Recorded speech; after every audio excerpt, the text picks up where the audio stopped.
Ternyata sosok siluman ular putih yang ditemui oleh Fasya dan Rudi adalah sosok yang kerap mengganggu warga sekitar hingga terjadi kecelakaan. Ia kecewa karena manusia tidak memiliki itikat baik kepada penunggu asli sebelum manusia ke sini. Rudi berasumsi bahwa sosok siluman ular putih ini meminta diadakan kenduri atau tradisi permisi kepada makhluk penunggu di sebuah tempat.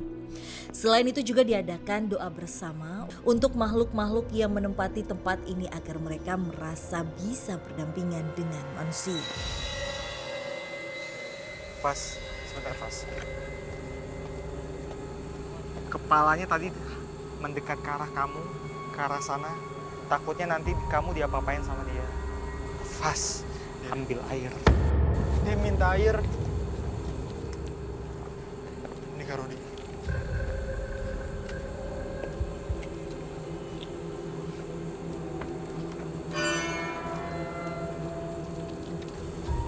Oke, kita pindah tempat aja yuk Kak Rudi, ke tempat yang lebih aman lagi.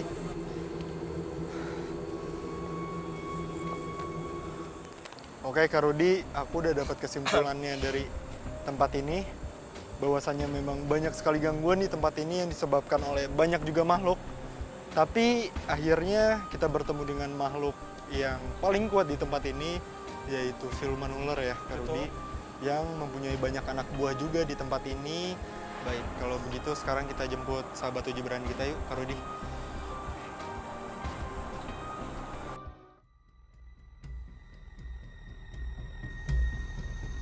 Oke, Sobat Deg-Degan, sekarang kita sudah bersama sahabat uji berani kita pada malam hari ini. Sebelumnya boleh perkenalkan namanya siapa?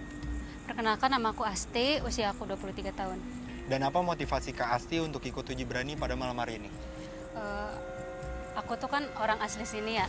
Bener gak sih isu yang ada di masyarakat itu? Oke, Kak Asti, sebelumnya di samping saya sudah ada 3 box yang isinya itu masing-masing instruksi apa yang harus Kak Asti lakukan selama uji berani nanti. Yang tengah aja. Yang ini? Boleh dibaca instruksinya?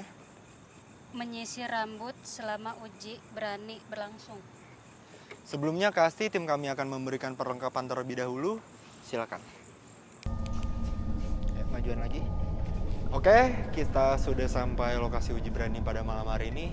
Sebelumnya saya mau minta tolong sama Kak Asti untuk jangan buka penutup matanya sampai waktu yang telah ditentukan. Dan untuk jangan memindahkan lilin yang sudah ditaruh. Nih, pegang loncengnya, Kak Asti. Sekali lagi saya mau tanya sama Kak Asti, apakah yakin untuk ikut uji berani pada malam hari ini? Yakin? Baik, tim, matikan lampunya.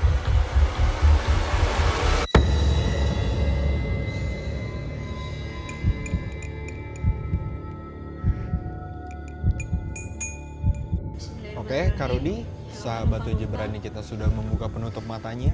Aku di sini cuma numpang, aku nggak ganggu. Aku ngedengar ada suara yang jatuh dari arah sono. Kedengarannya sih kayak suara langkah kaki. Terdengar seperti suara langkah kaki. Atau bukan? Astagfirullahaladzim. Ya Allah, sumpah aku nggak tahu itu apa, itu gerak. Sahabat uji berani kita melihat sesuatu ya Kak Rudi? Seperti ada benda Iya, yang ada tidak benda nampak. bergerak. Aku gak ganggu ya Allah. Salah wala quwata billah ya Allah. Astagfirullahaladzim ya Allah, aku gak ganggu ya Allah. Di lilin sendiri itu pun langsung ada pergerakan juga. Lilinnya juga semakin bergerak cepat ya. Aku gak ganggu ya Allah. Ya Allah, itu tadi pindah, sumpah aku melihat sendiri itu pindah dari situ, itu gerak.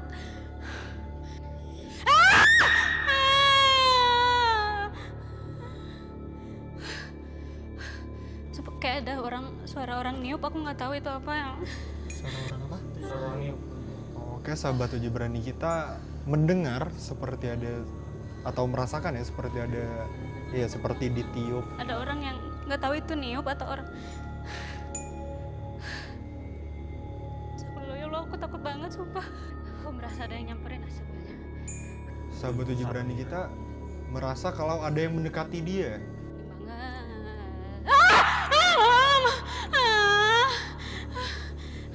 Oke, Kak Rudi kayaknya udah cukup uji beraninya. Mari kita jemput sahabat uji berani kita.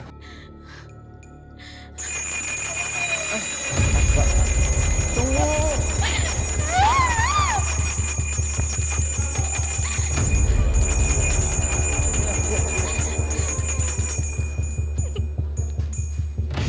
Kasti tenangin dulu. Tenangin dulu. Kasti boleh cerita apa aja yang Kasti rasain atau Kasti denger selama uji berani tadi berlangsung. Ya Allah, aku masih merinding sampai sekarang, sumpah. Aku tuh keram banget sampai sekarang, kayak orang kesemutan gitu, saking takutnya. Aku nggak tahu itu apa, kayak itu tergeser sendiri, aku nggak tahu itu apa. Pokoknya itu tadi tergeser sendiri, sama itu ada kayu juga tadi tiba-tiba jatuh, aku nggak tahu. Oke. Sama banyak banget tadi, aku nggak tahu itu langkah kaki atau taburan pasir lah. Tapi yang paling sering aku dengar tuh selalu di daerah situ, aku nggak tahu di situ ada apa. Gemeter banget, aku nggak tahu itu apa pokoknya. Kayak Kasti sebelumnya saya mau memberikan apresiasi yang sangat besar buat Kasti karena udah mau ikut uji berani pada malam hari ini. Cuma kita tenangin sambil jalan ke depan ya. Ya. Mari Kasti.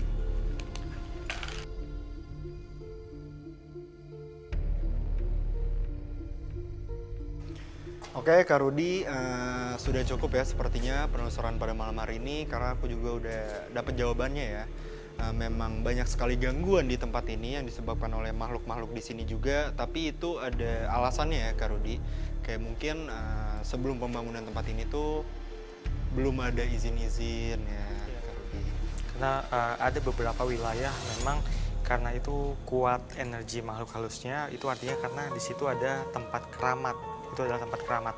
Biasanya kita harus menjalani seperti kulonwun, seperti ruatan, seperti minta izin lah pada yang menguasai wilayah itu.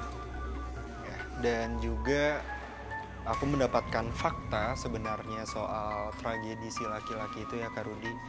Sebenarnya cukup sedih sih karena memang faktanya kan si laki-laki itu melihat sosok ular besar itu dan akhirnya terpeleset kan.